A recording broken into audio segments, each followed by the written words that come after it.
안녕하세요. 반갑습니다. 김유찬 목사입니다. 먼저 제 소개를 먼저 드리자면 저는 현재 주는평화교회라고 하는 탈북민과 또 남한 젊은 청년들이 함께 모여서 예배드리고 또 통일을 준비하는 그런 신앙 공동체의 담임 목사를 하고 있습니다. 저는 13살에 북한에서 탈북을 해서 남한으로 오게 되었습니다. 지금 현재 남한에서는 15년 차 정착하고 있는 탈북민으로 살아가고 있고요. 제가 이제 탈북민으로 남한에서 한 15년째 정착해서 살면서 가장 재미있었던 부분을 잠깐 말씀을 나누자면, 보통 자기 소개를 이제 하게 되잖아요. 누군가가 너에 대해서 소개를 해봐라 라고 할 때 우리가 자기를 소개를 하잖아요. 근데 저는 항상 그런 생각이 좀 많이 들더라고요. 과연 나는 어떤 사람인가?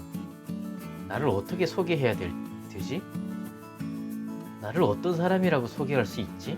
이런 생각이 많이 들더라고요. 그 이유가 뭐냐면 정체성에 대한 고민이었던 것 같아요. 제가 태어나기는 북한에서 태어나서 13년을 살았고, 또 남한에서는 지금 15년째 살고 있고, 또 남한으로 오기 전에 한 5, 6년 정도는 중국에서 생활을 했고, 현재 남한에 와서 가정을 이루고 저희 아이들을 낳아서 지금 양육하고 있는데, 저희 아이는 북한을 전혀 경험하지 않은 완전히 오리지널 한국인이라고 할 수 있는 그런 정체성을 가졌더라고요.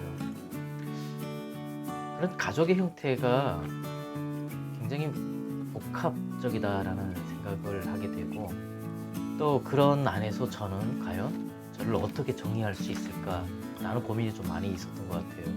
과연 나는 어느 나라 사람인가? 북한 사람인가? 혹은 남한 사람이라고 할 수 있을까? 그런 정체성에 대한 고민이 굉장히 많았던 시기가 있었던 것 같아요. 물론 저는 지금은 제 스스로에 대한 정체성에 대한 정의가 확실하게 어느 정도 자리를 잡았다라고 생각을 하는데, 제 주변에 있는 많은 탈북민들이 아직도 여전히 정체성에 대한 혼란을 가지고 있는 부분이 굉장히 많은 것 같아요. 제가 말씀드렸던 이런 사회 문화적으로 복합적인 그런 특성을 가진 이런 탈북민들이 거의 저와 비슷한 상황에 있는 탈북민들이 대다수 지금 남한 사회에서 정착하면서 살아가고 있다라는 생각을 하게 됩니다. 그래서 제가 이제 한 3년 전부터 탈북민들과 함께 또 남한 사회 가운데 탈북민들이 관심을 가지고 또 통일에 대한 관심을 가진 분들이 함께 모여서 신앙 공동체로 이제 함께 어울리면서 살아가고 있습니다. 현재 탈북민이 국내에 탈북민 현황을 먼저 좀 말씀드리자면, 탈북민은 현재 국내에 3만 5천 명 정도 육박하고 있습니다. 탈북민 통계를 먼저 말씀드리자면, 탈북민은 현재 30, 40대가 약 70%를 차지하고요. 또 여성이 그 중에 71% 정도 차지합니다. 이 탈북민 통계에 대해서 인구학적 특성을 좀 고려할 필요가 있겠는데요. 지금 탈북민이 30대, 40대가 가장 많고 여성이 가장 많은 이유가 있을 거예요. 그 이유는 바로 90년대 후반이나 2000년대 중반까지 탈북한 탈북민의 수가 굉장히 많이 증가를 했던 시기이기도 하고, 그 시기에는 이제 가족의 해체를 많이 하면서 어린아이들이 많이 탈북을 하게 됐는데, 그때 탈북한 어린 10대, 20대 초반에 탈북한 분들이 지금 10년 이상, 20년 이렇게 정착을 하게 되면서 그들의 나이가 이제 30대, 40대로 가고 있더라고요. 근데 이 통계에서 제가 이제 보면서 의미 있게 생각하는 부분은 뭐냐면, 이들이 이제 10년, 20년을 정착을 하면서 살다 보니까 결혼을 해서 가정을 이루고 2세 아이들이 태어나게 되더라고요. 이 아이들을 교육하고 또 양육하면서 살아가는 부분에 있어서 굉장히 많은 어려움이 있겠다라는 생각을 하게 됩니다. 예를 들면 어떤 아이가 이제 탈북민 가정에서 태어난 아이가 있는데, 이 아이는 남한에서 태어난 아이인 거죠. 이 아이는 성장하면서 한 번도 북한이라는 것을 집중적으로 자기 자신과 연결을 해서 생각해 본 적이 없는 아이인데, 이 아이가 어느 날 이제 뭐 초등학교 고학년이 되는 시점이 됐는데, 어느 날 학교를 갔더니 주변에 친구들이 야, 너 탈북자라며, 야, 너 탈북자야, 이렇게 하더라는 거죠. 이 아이가 집으로 돌아와서 부모님한테 엄마 아빠 탈북자예요? 라고 묻는데, 그 엄마 아빠가 어떻게 대답을 해줘야 될지 모르는 난감한 경험을 했다라는 이야기를 접하게 됐습니다. 근데 사실은 이런 일이 비일비재하고요. 탈북민들이 10대, 20대에 와서 정착을 한 분들이 2세를 양육하면서 많은 고민 중에 하나가 그 부분일 거라고 저는 생각을 합니다. 왜냐면 남한 사회에서 정착하면서 가장 중요한 게 생각하는 부분이 어떻게 정착을 해야 되냐, 정착의 방법이라고 할까요? 여러 가지 방법으로 정착을 하겠지만 가장 그 다수의 정착 방법이 제가 생각할 때는, 개인적으로 생각할 때는 동화라고 저는 생각을 합니다. 그러니까 탈북민으로서의 정체성을 가지고 주체가 되어서 남한 사회에서 잘 정착해서 살아나가는 것이 가장 바람직하다고 저는 생각을 하는데요. 그런데도 불구하고 솔직하게 그 탈북민이라고 하는 정체성을 가지고 그것을 드러내고 건강하게 그것을 오픈하면서 남한 사회에서 정착해서 살아가는 것에 굉장히 어려움을 가지고 있다는 생각을 하게 됩니다. 그래서 대부분의 탈북민들이 자신의 정체를 숨기고 아주 남한 사람처럼 그냥 여기서 태어난 남한 사람인 것처럼 살아가는 경우가 대부분이라고 저는 이제 생각이 들어요. 그렇게 동화 되기 위한 적응을 하다 보니까 여러 가지 문제점이 생기는데, 그 중에 하나가 아무래도 자신에 대한 정체성을 숨기고 살아야 되는 부분이 있겠고, 또 대인 관계에서 생기는 여러 가지 문제가 생길 수도 있고, 온전히 오픈하고 살지 않다 보니까 생기는 여러 가지 개인적으로도 그렇겠고, 또 여러 가지 어떤 집단에서의 발생할 수 있는 문제들이 있다고 저는 이제 생각이 드는데, 무엇보다 가정에서 문제, 자녀들에게 어떻게 북한에서 왔다는 사실을 이야기할지, 또 이야기해야 될지 안 해야 될지, 여러 가지 문제점이 있다는 거죠. 그리고 그것을 받아들이는 아이들의 입장에서 어떻게 이것을 받아들일 수 있을까? 이 아이들은 과연 자신에 대한 정체성을 어떻게 정의할 수 있을까? 이 아이들이 북한에서 온 부모를 둔 아이들이니까 탈북민이라고 할 수 있는 것인가? 또 북한 아이다, 이렇게 이야기를 할 수 있을까? 현재 사회적으로 보면은 탈북민 이런 가정들, 또 그리고 2세 아이들이 굉장히 많은 정체성 혼란도 겪게 되고 어려움을 겪는 것으로 알고 있습니다. 아무래도 그런 부분 중에 가장 큰 부분은 저는 경제적인 부분이라고 저는 생각을 하는데요. 물론 정체성도 그렇고 여러 가지 문제가 있지만 가장 중요하게 생각하는 부분은 경제적인 문제라고 저는 생각을 합니다. 자녀를 양육을 하는데 부부가 맞벌이를 해야 되는 경우는 대부분이고요. 또 주말을 쉬지 못하고 일하는 부모들이 너무 많습니다. 제가 미래FC 유소년 축구 교실을 하면서 제가 이제 많이 느꼈는데, 하면서 보니까 이 아이들을 위한 이 아이들이 학교를 끝마치고 집으로 왔을 때 할 수 있는 무언가가 너무 없다라는 생각이 들더라고요. 이 아이들을 위한 일들을 하기 위해서 방과 후 영어라든지 국어라든지 또 학교에서 배우는 어떤 수업에 대한 과목에 대한 부분들을 좀 보충적으로 저희가 도와줄 수 있는 그런 방과 후도 진행을 하면서, 또 유소년 축구 교실도 무료로 진행을 하는데, 많은 분들이 참여를 하고 싶어 하는데 부모님들이 시간이 안 돼서 아이를 픽업해 줄 수도 없는 그런 현실에 놓여 있다라는 생각이 들더라고요. 그러다 보니까 아이들의 PC방 이용률이 일반 국민 가정의 아이들보다 몇 배나 더 높은 그런 결과를 초래하게 되는 거죠. 그 아이들이 남한 사회에서 현재 마이너리티로 살아가고 있는데, 저는 그렇게 보지 않고요. 이 아이들은 분단 국가인 남북한을 생각한다 그러면 현재 이 아이들은 엄청난 통일의 선교적 자원이다. 정말 중요한 인재들이다. 저는 이제 이렇게 생각하고 이 2세 아이들을 위한 사역에 많이 집중을 하고 있습니다. 이렇게 청소년들을 위한 사역을 하다 보니까 자연스럽게 이 부모 세대 1세대들에 대한 관심으로 집중을 하게 되고, 또 부모 세대에 관심을 가지다 보니까 어떤 문제를 해결하는 데 있어서 가장 중요한 부분이 경제적인 자립이다라는 생각에 이르게 되더라고요. 그래서 제가 가장 중요하게 생각하는 부분이 경제 자립입니다. 그래서 현재 여러 가지 기술 교육도 하고 또 무자본이나 소자본으로 창업할 수 있는 기술을 교육해서 이제 창업에 이르기까지 해서 이제 그런 사역들도 진행을 하고 있습니다. 여러 가지 사역 중에 가장 제가 중요하게 생각하는 부분이 경제 자립이라고 하는 이유는, 경제 자립이 사실은 신앙 문제라든지 또 교회 어떤 생활이라든지 또 가정의 어떤 문제, 남한 사회의 적응 문제, 더 나가면 통일에 대한 문제, 통일 이후에 남북한 사회 통합에 대한 문제라고 저는 이제 생각을 하고 있는 거죠. 통일에 대해서 요즘 부정적으로 생각하는 분들이 많은데, 혹은 뭐 관심 자체가 없는 경우도 많이 있고요. 근데 통일에 대해서 어렵게 생각하시는 분들의 대부분 이야기를 들어보면은 경제적인 문제입니다.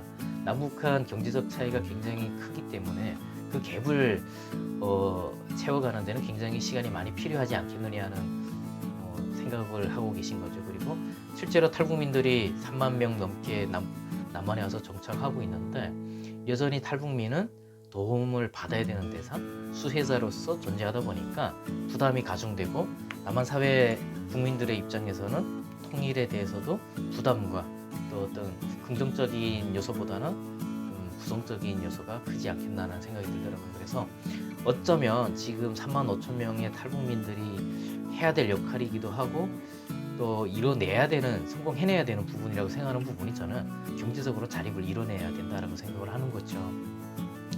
그렇게 해야지만 통일에 대한 긍정적인 인식도 불러일으킬 수 있고, 또 탈북민에 대한 긍정적인 인식과 더불어서 탈북민이 오히려 수혜자로서 존재하는 것이 아니라 어느 순간 기부도 하고 사회 가운데 어려운 사람들을 돕기도 하고, 이렇게 하면서 시혜자로서 정체성을 당당히 회복해 나가는 그런 시대가 와야 된다라고 저는 생각을 하고, 그런 시대를 위해서 지금도 이제 여러 가지 경제 자립과 교육과 이런 것들을 병행하면서 준비를 하고 있습니다.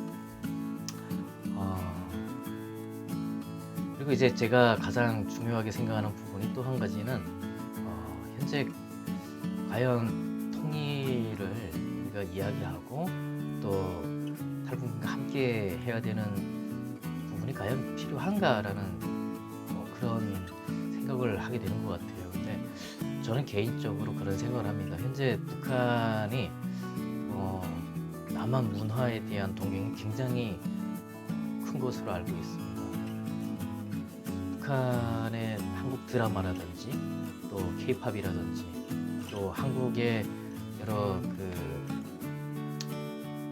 여러 가지 어떤 전자제품 이런 것들이 북한에서 굉장히 선호가 높은 상황이고, 뭐 심지어는 몰래 한국 드라마를 시청을 하다가 공개 처형당하는 경우까지 있는 정도니까, 현재 북한 내부적으로는 굉장히 남한의 문화나 또 남한 사회에 대한 동경이 굉장히 큰 것으로 이제 파악이 되는데요. 이런 현상을 저는 통일에 대한 기대감으로 저는 생각을 하고 있습니다. 그 이유가 뭐냐면, 저 때만 해도 혹은 저의 윗세대나 저 때만 해도 어릴 때부터 굉장히 강한 사상교육을 받아왔고, 저희 때는 남한에 대한 이해가 많이 없었기 때문에 남한에 대해서 단순히 동경의 대상이 아니라 우리가 도와줘야 되는 아주 불쌍한 나라라고만 인식을 해왔던 거죠. 근데 현재 이제 지금 10대, 20대들은 얘기가 다르다는 거죠. 어릴 때부터 남한 드라마를 보고 남한 사회를 그 드라마를 통해서 자연스럽게 경험을 하게 되고, 이 아이들이 나중에 사회 주류가 되면 그때는 얘기가 다르다는 거죠. 그래서 사회적인 변화가 굉장히 크게 올 것이다라는 저는 기대를 하고 있습니다. 근데 북한의 정책적으로 이런 어떤 뭐 케이팝이나 한국 문화에 대해서 뭐 굉장히 강한 제재를 가하고 있는데, 이런 제재를 통해서 오히려 저는 북한 주민들의 불만이 더 가중이 될 것이고, 그러한 불만들이 더 커지다 보면은 어떻게 보면은 사회 붕괴까지 이룰 그런 가능성까지도 저는 생각을 하기 때문에, 우리가 지금 통일에 대한 준비를 하지 않으면 어쩌면 우리는 준비되지 않은 통일을 맞이할 수도 있게 되겠다라는 우려가 생기기도 합니다. 이렇게 통일이 되든 안 되든 우리가 준비해야 될 것은 분명한 것 같아요. 그래서 통일을 준비하는 데서 가장 중요한 게 저는 현재 와 있는 탈북민들, 먼저 온 통일이라고 이야기를 하잖아요. 그리고 그것이 다가올 미래의 통일이다라고 이야기를 하는데, 현재 와 있는 3만 5천 명의 탈북민들을 통해서 우리가 통일을 준비하고 바로 세워 나가야 된다라고 저는 이제 생각을 하고 있습니다. 그래서 제가 이제 그 주는평화교회라고 하는 탈북민 청년 신앙 공동체를 만들 때 슬로건을 내걸면서, 그 대표적인 슬로건이 뭐였냐면, 함께 회복하는 신앙 공동체고, 또 하나는 통일 미래의 교회 모델입니다. 그 이유가 뭐냐면, 현재 탈북민 교회가 국내에도 한 50개 넘게 있는 것 같습니다. 그런데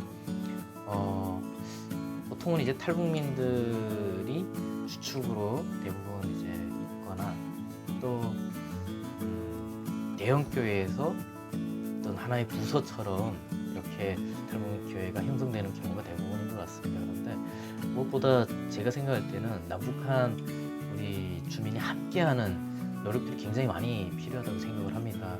물론 굉장히 어려운 부분이지만 함께하는 시간들이 축적되고 쌓여 나가면서 그런 갈등들에 대한 부분들이 해소가 되고, 그 안에서 여러 가지 우리가 경험할 수 있는, 선제적으로 경험할 수 있는 것들을 분명하게 우리가 찾을 수 있다라고 생각을 합니다. 그래서 함께하는 신앙 공동체라고 생각을 하는데, 이게 이제 통일이 되면 모든 것이 새로운 규범이 필요할 것이고, 새로운 가치가 필요할 것이라는 거죠.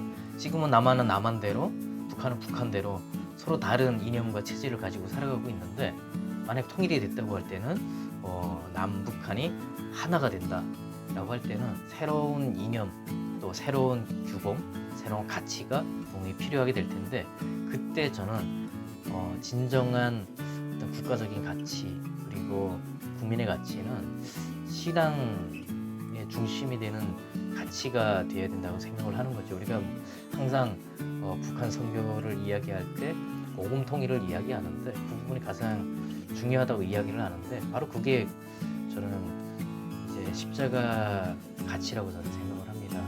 이 십자가 가치를 통해서 남북한이 하나가 될 때 새로운 가치가 되고 새로운 규범을 제시하는 그런 역할을 해야 된다고 생각하는데, 그것이 바로 저는 한국 교회가 지금 통일을 위해서 준비해야 되는 역할이라고 저는 생각을 합니다. 현재 뭐 사회적으로 지탄받고, 또 많은 부분 교회가 사회적으로도 오히려 우려의 대상이 되기도 하고 이제 이런 상황이 있지만, 한국 교회가 회복돼야 되는 시점에 있다고 이제 저는 생각을 하는 거죠. 진짜 회복돼야 되는 부분이 바로 저는 십자가의 가치다라고 저는 생각을 합니다. 교회가 십자가의 가치를 온전히 회복해야 하는 그 부분이 사실 기독교의 가장 핵심 가치가 저는 십자가라고 생각을 합니다. 예수님이 죄 많은 인간들을 구원하기 위해서 십자가에서 못 박혀서 돌아가시고, 그로 인해서 많은 사람들이 살아난 거잖아요. 사실 한국 교회가 해야 될 역할이 바로 그거를 회복해야 되는 일이라고 저는 생각을 합니다. 그래서 통일을 하게 되면은 한국 기독교가 회복되고, 그 기독교의 가치가, 한국 교회의 가치가 남북한의 중심 가치가 되어야 된다라고 생각을 하고 있는 거죠. 우리가 이제 그 천국을 이야기할 때 두 가지 단어로 성경에서 이야기를 하죠. 천국은 아직이라는 이야기를 하죠. 그것은 not yet이라고 이야기를 하죠. 그리고 천국은 이미 우리에게 와 있다라고 이야기를 하는데 already라고 이야기를 하죠. 지금 우리는 현재 천국을 이야기하면서 천국은 아직 오지 않았다라고 이야기하기도 하고, 또 천국은 이미 우리가 경험을 하면서 살아간다라고 이야기를 하는데, 참 한반도를 떠올리면 저는 천국을 떠올리게 되는 것 같습니다. 여러 가지가 있겠지만 아직은 천국에 들어갈 수도 없고 또 천국을 완전히 누릴 수도 없죠. 그런데 그리스도인들은 이미 이 땅에서 우리가 천국을 누리면서 천국의 가치를 맛볼 수가 있겠죠. 마찬가지로 남북한이 통일되기 전에 아직은 우리가 하나가 되지는 못했지만 먼저 경험할 수 있는 3만 5천 명의 탈북민이 있다고 하는 것이죠. 이들을 통해서 우리가 먼저 통일을 경험해 볼 수 있다는 거죠. 한국 교회의 역할은 제가 볼 때 한국 교회가 탈북민 부서를 만들어서 탈북민을 사용하는 것도 굉장히 중요한 일 중에 하나겠지만 무엇보다 탈북민 교회를 섬기는 일이라고 저는 생각을 합니다. 그 이유가 그들 스스로가 그 안에서 답을 찾아 나가면서 또 그 관심 있는 분들이 또 남한 주민들이 함께 하면서 신앙 공동체가 형성이 되고 그 안에서 십자가의 가치를 회복해 나가고 거기서 모델을 제시할 수 있는 그 단계까지 갈 수 있도록 한국교회가 함께 지원하고 함께 응원하고 함께 해나가야 된다고 저는 이제 생각을 하는 것이죠. 우리가 이런 가치들을 무시하고 단순히 통일을 우리가 맞이하게 된다면 아마 지금은 남북한으로 분리되어 있지만 저는 뭐 4개, 8개 그 이상도 분열될 가능성이 높다라고 저는 생각을 합니다. 저는 우리 남한 사회 자체도 굉장히 분열을 많이 겪고 있고 한데 앞으로 통일이 됐을 때는 더 많은 분열과 갈등의 여지가 더 많이 있을 수 있기 때문에 그런 부분들을 해소할 수 있고 중재할 수 있는 역할은 기독교의 역할이다라고 생각을 하는데 다시 정리해서 말씀드리면 한국 기독교는 지금 와 있는 3만 5천 명의 탈북민들 이들을 통해서 통일 이후에 새로운 게 형성될 그 가치, 규범 그것에 우리 한국 기독교의 중심 가치를 기독교의 중심 가치인 십자가 공동체의 가치를 우리가 제안할 수 있어야 된다라고 저는 이제 생각을 합니다.